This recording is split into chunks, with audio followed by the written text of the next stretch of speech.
forward today as a marker of my long service and notice of my honorable discharge from active duty in the service of that particular dream.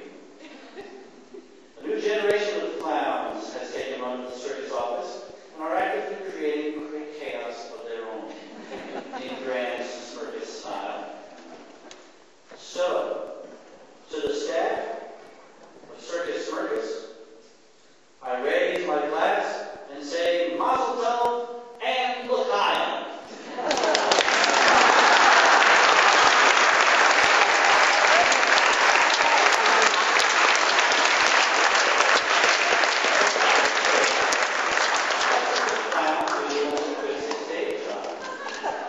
Well, he runs for office.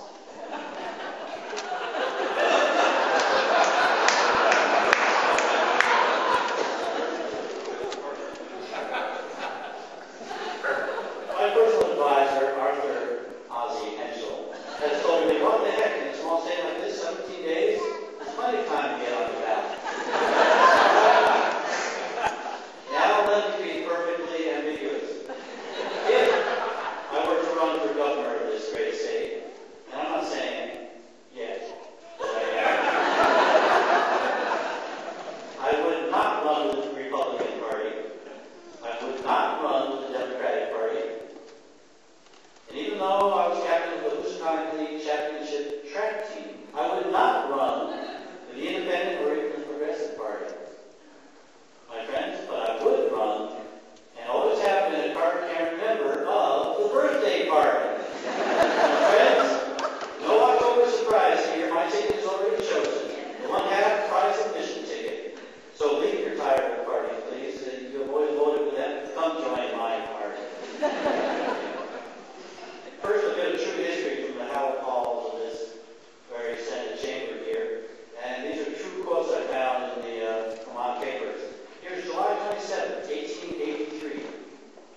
The Burlington Free Press and Times, 1883. Quote, "It is with circus going as it is with sin.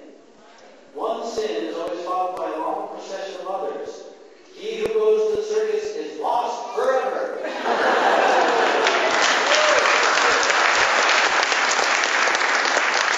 Here was the Vermont legislature in 1836. State Senator Harvey Bell introduced a law stipulating, quote, "All circus riding, theatrical exhibitions, juggling or sleight of hand, ventriloquism and magic acts shall be and are declared to be common and public nuisances and offenses against this state."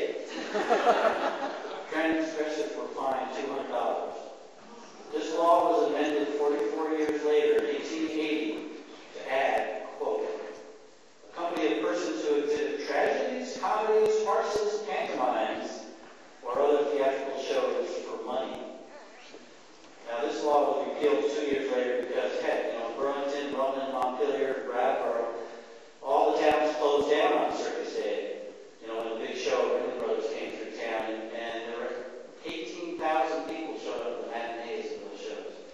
So, despite the law, people showed up on Circus Day.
certified only with the strongest holds. Not made in Italy, not made in China, certainly not outsourced to New Hampshire. My 10 bolts are hardwood, cut, built, sanded, and painted right here in the great state of Vermont.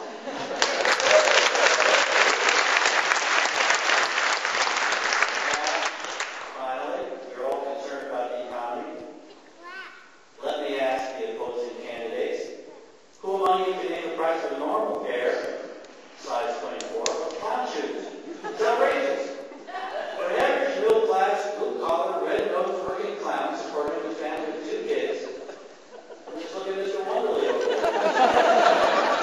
Struggling to juggle 3 and 4 jobs every week, birthday events on every weekend. It's a hard life, my friends.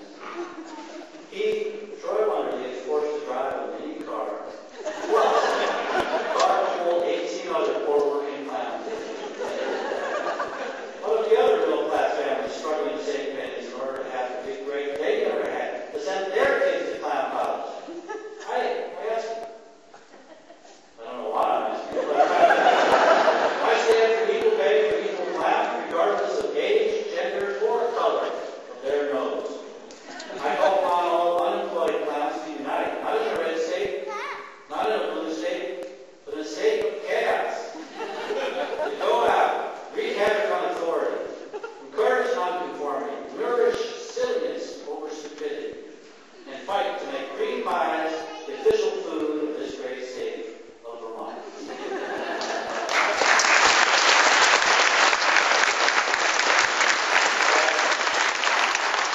Some would call me a starry-eyed idealist, a pie in the sky kind of guy. Well, folks, let me be clear. I'm strictly a pie in the face kind of man. Some would call me a clown to my face. Some have left a distasteful message on my phone calling me Bob.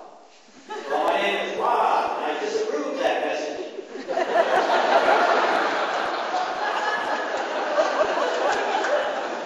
Now, you've heard here today the other speeches about me. I will let the backdrop of my own story stand for what is truly American. When I was young, I was going down the wrong path. I wanted to be a firefighter, but my parents said no. They had greater plans for me. When I wanted to become a lawyer and represent poor children of the filthy rich, they said no. They had greater plans for me. I begged to go to medical school to specialize in neuropsychological disorders, dependence. But my parents held firm in their commitment to give me only the best. Against all my tearful pleas, they sent me off to join the circus. Only in America, despite my upbringing, only in America could a clown like me stand before you here today. Foreign policy experience.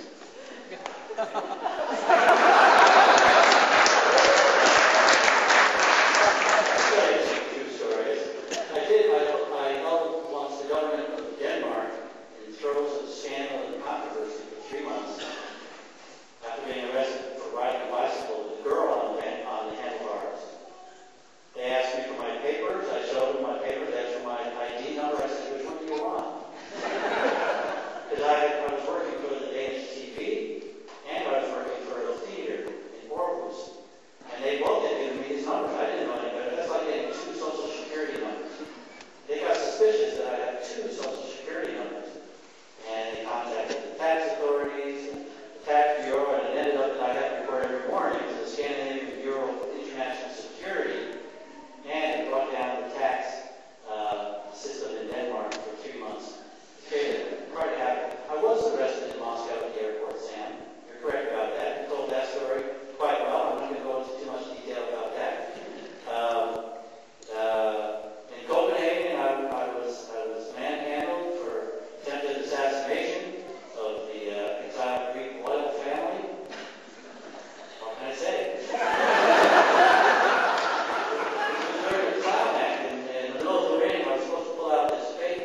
car, were driving around the back roads of Harvard, got arrested, handcuffed, so the Harvard police handcuffed the KGB. 3 months later, the Soviet Union fell apart.